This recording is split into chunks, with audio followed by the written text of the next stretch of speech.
গণভোট বিএনপি কে গণভোটে কাজ করার বলার? বিএনপি বললেই কি আসে যায় যদি সংবিধানে না থাকে? গণভোট যে জিনিসটা সেটা সংবিধানেই নাই। সেইখানে সংবিধানে যদি গণভোট আপনি সংবিধান ব্যতি রেখে করতে চান, তাহলে ১ম এ একটা গণভোট করতে হয়। সেটা গণভোটটা করা যাবে কিনা। এই কন্ডিশনে গণভোট করা যাবে কিনা। জনগণের ম্যান্ডেটটা ১ম এ নিতে হয়। তার মানে এই গণভোটের আগে আরেকটা গণভোট করা দরকার ছিল।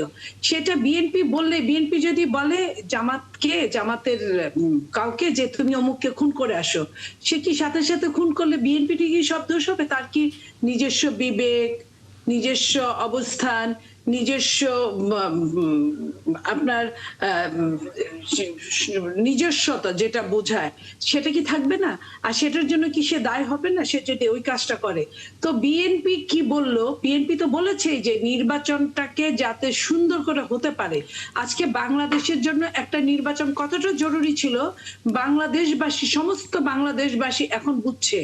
এই বাংলাদেশে নির্বাচন হওয়ার জন্য একটা সিস্টেমের মধ্যে বাংলাদেশ ঢুকে গেছে যেটা গত 18 বছরে ছিল না।